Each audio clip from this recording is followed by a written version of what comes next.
guys, today I'm bringing you a video on the Karrimor Jaguar IV rucksack, which is a civilian rucksack, one of many designs pressed into service during the Falklands campaign.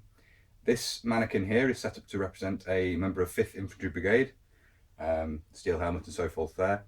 I'll get this turned round now and we can see that it's wearing a Karrimor Jaguar IV as part of the marching order.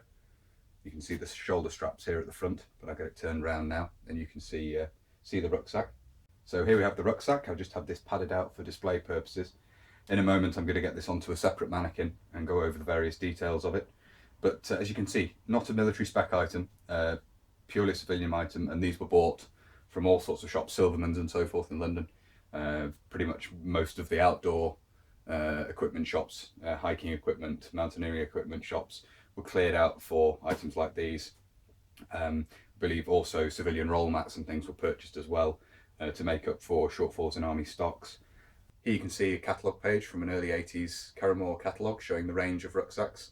Several of these designs were used in the Falklands, as period photographs show. And here we have a couple of photographs of Scots Guards, first of all embarking for the Falklands, and then deployed in the Falklands carrying the Jaguar IV rucksack. Quite an advanced design for the time. Karrimor had put a lot of investment into producing products for hikers and mountaineers, and it's made of their KS100E nylon material. The straps and everything are nylon as well. In the early 80s, this would be a very early 80s example, definitely carried as the photographs have shown. The latest iteration used fast S clip buckles and things like this, so some of the metal components have disappeared. Straps here at the top to strap a load over the top if you wish to, a roll mat or something of that nature. In the back of the flap there is a zip, you can see there, which means you have a compartment in the top of the flap here to carry easy access items. These pull down buckles here, which mean you can easily tighten the strap down, tighten the flap down rather. It's unfastened so we can have a look underneath. So I've removed the padding now so that it's a little easier to manhandle, keep on the mannequin, that is. So large flap there, waterproofed inside, with an inner throat, you can see here with a draw cord, inner throat with a draw cord in there. And you have, these are very different from the military design of the time in that they have an internal frame. So there's a, we'll take it off the mannequin, I'll show you in a minute. There is an internal frame to these and a waist belt, which we'll have a look at as well. Outer draw cord there with a push lock toggle on there. Back in again. Down here you have a zip for a separate compartment in the bottom here. So if I unzip this, which side's the zip on? Find it, there it is.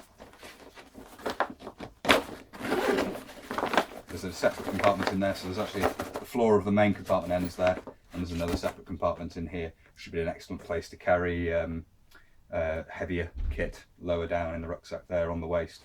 And you can actually see the edges of the frame here and here, these two blue. Get the light in there. The frame, you can see the tube. If I pull that in there, the tube of the internal frame is on each side there. In this instance, I have just get these straps up out of the way. Fasten it right back up again. You can see the waist belt is tucked away at the back here. There's this little channel in the back of the, there's a little loop there that you can loop the waist belt back through, which I have done in this instance. When I turn this round to have a look at the shoulder straps, I'll get that unfastened so that we can see that as well. If I bring the mannequin around this way, you can see the side pouches, which are quite voluminous.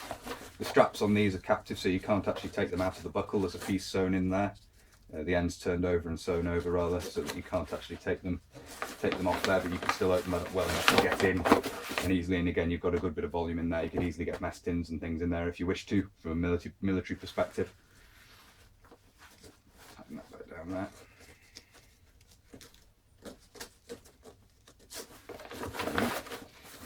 And I will just turn this, I'll turn this right round now, and I'll get the waist belt fastened round the front so you can see how that works as well. Okay, so here we have the front, the shoulder straps, which are quite well padded, again all made of nylon. You have the shoulder straps here with just an eyelet there to stop these coming unfastened. Same type of buckle as used for the main closure on the compartment and the side pouches. which allows you to lift this and just pull and tighten those down. Waist belt here, as you can see, often not used in the Falklands because it would interfere with your web equipment. It could be removed. You can actually unbuckle this at the back here. There are it's kept in a little metal buckle there and onto the waist belt there. However, it is easy enough to just tuck it out of the way as I had it previously. The buckle here is a quick release design. You can just rock it like that and it pops through like that. So quite a neat little design there. I think Karrimor still use buckle design like this, but it fastens very neatly there. Obviously once under tension it pulls in and locks in place. That's made of plastic. Again, nicely padded hip belt here, or waist belt around the back to take some of the weight onto the hips rather than the shoulder straps. And I say I'll bring the camera in now and we can have a little bit of a look at some of the details, get a closer look at the buckles and so forth. You can see a close-up of the waist belt buckle here, and just to show the operation again, just rocks up like that. We can do it one-handed and just pops out, pops through. So there it is. So just a simple plastic moulding. Up here you can see the simple stamped metal buckle design, and this is standard across the rucksack. You can see the side pouch buckles are the same, and the closure on the main compartment is also the same type of buckle. Here you can see a tape embroidered with KS100E stitched across the little loop at the back here, which allows you to tuck the waist belt out of the way, and you can also see the riveted little loops for the straps for the main compartment there, which is sort of faux leather riveted on through the nylon there. Further up on the back we have a small loop stitched with a buckle, which can be used to carry the 1958 pattern shovel or the handle for the pickaxe in military service. So I bring this up here, the Jaguar IV Karrimor label on the back of the main flap here. So we have the back here, as you can see, the padded waist belt here, which can be detached, as you can see from the buckles there and there on each side. That can be removed.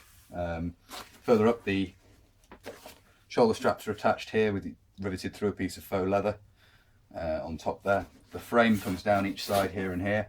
There's padding on the rucksack itself at the bottom here, near the hips.